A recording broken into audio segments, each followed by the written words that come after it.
What's up, y'all? It's been a long weekend, but we got Smackdown to talk about. Live from Chicago, Illinois, the second city.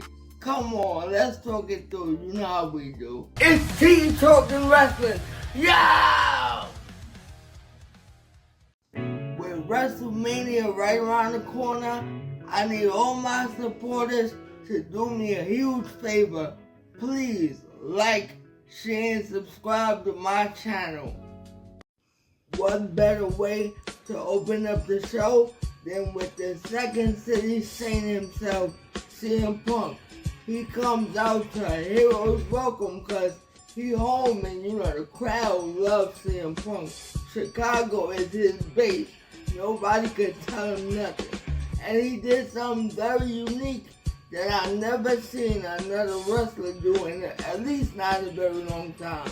He gets in the ring and he acknowledges that Chicago is the best crowd ever.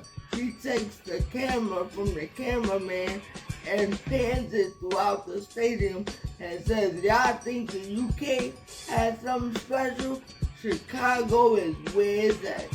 Then he also acknowledges what he's going to do at WrestleMania. Now that he's main eventing, that's when the hard work starts. He worked so hard to get to the main event, he promised to whoop Seth Rollins and the Tribal Chief, but without delay. Upon letting us know what he's going to do at WrestleMania to both Seth and Roman, he also thanks a lot of people. He starts with thanking his wife, none other than AJ Lee. Then he thanks his world famous dog, Larry. And last but not least, he thanks all of us, because without all of us calling for him over the years and supporting him, he would definitely not be in the main event of WrestleMania. So it was wonderful to see CM Punk just take time out and be real and let us know his true emotions like he always does anyway. Paul Heyman comes out and gives us a history lesson with CM Punk. He lets us know basically the whole timeline that led up to this favor that he owes CM Punk, that Roman Reigns should rightfully be afraid of because no one knows what it is. He lets us know that he asked CM Punk to rescue him from Solo's bloodline, and CM Punk did that. He also called CM Punk when he was at home recovering to come help Roman Reigns in War Games, and he came to do that. So all these things were building up to this one favor that CM Punk has been holding over Paul Heyman for weeks now. And the last favor he asked CM Punk is, please let me know what the favor is. Paul Heyman doesn't even know. And he's very worried because the favor itself is driving a wedge between him and Roman Reigns. And CM Punk looks at him and says, don't worry about it. When Roman Reigns gets here, I'll tell you and him straight to his face, and the crowd goes wild because we all want to know. And later on in the show, I got the answer for you. It's debut time. Who's debuting you talking about? I'm gonna tell you. It is the debut of none other than Rey Fenix, Penta's younger brother. And oh my God, I was telling my family as I was watching this match, he's going to be special. Just like Penta has lit the Raw roster on fire, Rey is going to do the same thing on Smackdown. I mean, he's quicker than his brother. He's more athletic than his brother. The maneuvers is just, he's very springy. Penta is, but Phoenix is more than that. Twice, maybe 3 times as athletic. Flips, all that. Nathan Frazier is no slouch either. He really performed. The chemistry, even though it was Rey Fenix first match, the chemistry he had with Nathan Frazier was off the charts. They both were flipping. They both were doing athletic moves. It was special. Backstage, there were so many eyes on Phoenix. One of those groups was Legado del Fantasma. Escobar had nothing but praise for Phoenix. The way he moved, the way he performed, everything. Alberto had an issue with that and said he can show him up, he can do better and everything like that. So next week, we're going to get Humberto versus Phoenix, and we're going to see what it's hitting for. We know Jacob Fatu wants LA Knight's United States title, and he's on a mission to get it. But tonight, we saw LA Knight versus Tama Tonga. This match was pretty good. LA Knight came out with the energy like he always does and pretty much dominate the match. But then, Solo Sikoa had to get involved to help Tama Tonga get the momentum back. But even with all the trickery that they did, even Solo tried to Samoan spike him and everything. None of that worked, and LA Knight came out victorious as I expected because, Jacob is on his heels. Don't worry, we're going to get to that. And Jacob is going to be the new U.S. champion, in my opinion, when time comes. Tiffany Stratton versus Charlotte in a promo battle here. These two women are going to clash at WrestleMania, and we're going to see what happens. But here on the mic, the fans were kind of lukewarm to it all. Tiffany Stratton had some good, points as to, Charlotte, you will always be second to your father. You're washed up. It's not going to matter. They want to see me. They don't want to see you. And Charlotte was basically saying, you're just regurgitating all the things that all my other opponents have said to me. You're not doing nothing new. You were desperate for this, so I kind of helped you out to give you your WrestleMania moment. The fans was booing Charlotte a lot, and they was cheering Tiffany because, of course, she's the face in this situation, so the fans were more on her side. So I definitely say Tiffany won the mic battle, but we don't know what's going to happen at Mania. We may be in for a surprise, but right now, it's Tiffy time. We got a big announcement from Nick Aldis regarding the women's tag team title picture.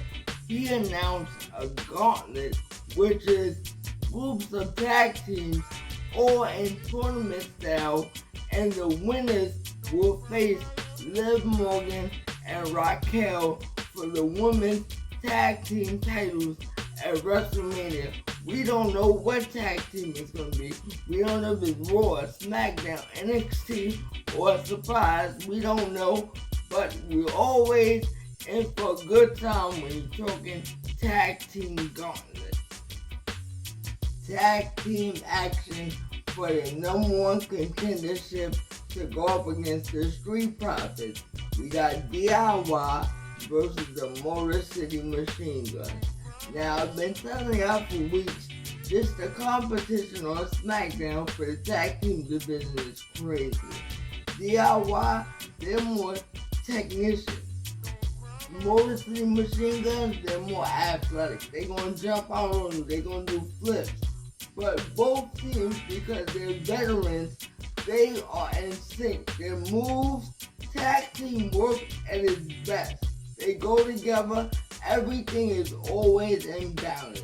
But here, the tag team that really did cheating with DIY, they took the turnbuckle off and tried to use that to their advantage to pick up the victory. But the Motor City Machine Guns reversed the role on them. They thought they was going to use that against them, but they got it used on them. And the Motor City Machine Guns advanced to go up against the Street Profits, and that's going to be an action-packed contest. I can't wait. Naomi versus B-Fab. Now I gotta talk about Naomi for a minute. I love this new look with the caution tape, and I love this new attitude. All because Bianca won't acknowledge what she did to help her with Jade Cargill. You know what I mean? She's dark, she got a vengeance, and she ready. I like the look. You know, everybody misses the glow. I don't. I like the caution tape, and I like the don't mess with me. I'm ready to go look. So Naomi versus B-Fab, even before it gets started, Jade Cargill attacks Naomi in the rampway, because we all know what Naomi did. She was the mystery attacker, so every time Jade Cargill see her, it's on sight, and rightfully so. But surprisingly, the match still took place even after the altercation before she even got to the ring. And Naomi picks up the victory over B-Fab. You know, I'm surprised it even took place. I didn't think it was. But afterwards, Naomi I want some more. She called Jade Cargill out again, and Jade comes out and says, "What's up? I'm here. I'm ready to go." She throwing security. Everything is wild. These two really want to get at each other. And guess what? Nick Aldis made the WrestleMania match we all want to see. Ain't gonna be no running. Naomi, if this is what you want, Jade Cargill ready to give it to you. It's gonna get crazy, and I'm here for it. Damian Priest issues a challenge to none other than Drew McIntyre. He's tired of the back and forth with Drew. You know, they have history. From the Royal Rumble elimination to the Elimination Chamber elimination to him beating Drew at WrestleMania with the CM Punk drama, the cash-in, everything. These two got history, and Drew been kind of playing around with it, and Damian is like, we ain't gotta play no more. Let's do it. Let's do it at Mania. Let's get it on. So will Drew answer the call? Only time will tell. Let's find out. This is a get well to Kevin Owens. He comes out to the ring after Nick Aldis introduces him and lets us know it's serious, because he comes out in plain clothes and the mood is very somber. He gets on the mic and lets us know for a while now he's been trying to figure out what's been going on with his neck and everything like that. He finally got a diagnosis. He has to have neck surgery, and he thanked WWE for giving him the time to address the fans directly, because he doesn't know when the next time he'll be in the ring, but he'll definitely make a comeback, and I know you're going to be stronger and better than ever. Kevin, get well soon. His WrestleMania opponent was supposed to be Randy Orton, and on cue, Randy's music hit. Now this is emotional because Randy knows a thing or two about neck injuries himself. So he walks up and Kevin Owens doesn't know what he's going to do. Is he going to attack him? Is he going to do anything? And then Kevin Owens just walks out. But Randy gets in the ring with Nick Aldis, and Nick basically tells Randy, I don't know why he would do this, he tells the Viper that his WrestleMania moment, his WrestleMania match is over because KO is out, so is he. And guess what happened? You got it right, RKO out of nowhere. You don't tell the Viper that he's not going to WrestleMania, so there will be repercussions for what he did, but we know Randy don't care. He's his own man, and something will come out of this. It's the main event of the evening, but this one is special. It has a lot of ramifications. It's Jacob Fatu versus Braun Strowman, and the winner will be the #1 contender for LA Knight's United States Championship title. Now we have to explain what a last man standing match is. A last man standing match is when either competitor can't get up and respond to a 10 count. So that means that they are laid out, not on their feet, for 10 consecutive seconds. And the person that is on their feet wins the match. So that's the rules and regulations of what a last man standing is. And boy, was this an exceptional match between these two behemoths of athletes, and it was great. I loved every minute of it. Jacob Fatu gave us moonsaults. Jacob Fatu gave us chair shots. We got a Strowman Express to Jacob Fatu through the barricade.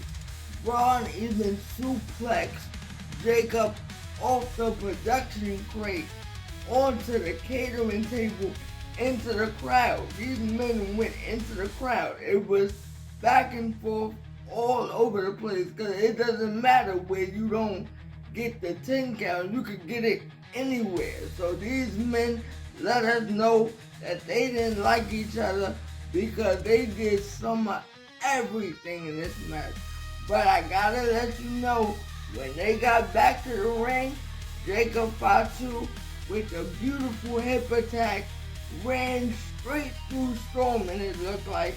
And guess what? They both were down for 9 seconds, but Jacob Fatu got to his feet before the referee said 10 and was crowned the winner. And he's going to WrestleMania to face LA Knight. And I told y'all earlier, I think we looking at the new U.S. champion. Let's go, Jacob Fatu. But Braun, you deserve it too. I'm not gonna lie. Paul Heyman is in the parking lot looking for Roman's arrival. The first car that pulls up, everybody thinks it's Roman, but it's Seth Rollins. Then the next car we see is none other than the tribal chief himself, Roman Reigns. But he just heads to the ring. He doesn't acknowledge the wise man or anything. He heads to the ring because he's focused on one thing. And of course, he comes out first and says, you know, CM Punk owes him a lot. If it wasn't for him, he wouldn't be back in WWE. If it wasn't for him, he wouldn't be in WrestleMania and all these things. Then Seth Rollins comes out. You know, he's the instigator in this whole thing. Everybody wants to see the CM Punk Roman Reigns drama, but he's just there to laugh and stir stuff up. He even tells Roman Reigns, we have to either follow what's going on or get left behind or control this situation. But either way, you gotta get to the bottom of this because this is funny. And everybody's chanting CM Punk, CM Punk, CM Punk. And then he comes out to reveal what the secret and what the favor really is, which is what we all want to know. The favor is, guess what? It's not what I thought, but it's a shocker nonetheless. CM Punk is taking the wise man from the tribal chief and putting him in his corner instead of the tribal chief. Now, how did Roman react to this? He reacted with laughter because he's like, there's no way my wise man is gonna go with you and everything. So he tells Paul Heyman, just let this fool down easy. You know what I mean? Just tell him no, and we'll move on with our life and get ready for WrestleMania. And he looks directly at the tribal chief and says, I'm sorry, I can't. I made a promise to CM Punk years ago, and I intend to uphold that promise. Now the tribal chief is beside itself. It even looked like he was getting ready to put hands on Paul Heyman, but CM Punk comes to the rescue, hits the GTS on Roman, and of course, the whole time, Seth is laughing like it's a joke, and Paul Heyman is torn, and we see CM Punk in the show with the go to sleep sign, and it's gonna be a hell of a WrestleMania season, and we only days away. Let's go, y'all. Well, we're at the end of another episode, y'all. I want to thank each and every one of y'all for always rocking with me and always supporting me. We just days away from WrestleMania, the biggest event that we all wait for as wrestling fans. It's going to be something special like it always is every year. Thank y'all so much. I love y'all, and we're going to keep on going. It's Teen Talking Wrestling. Yeah!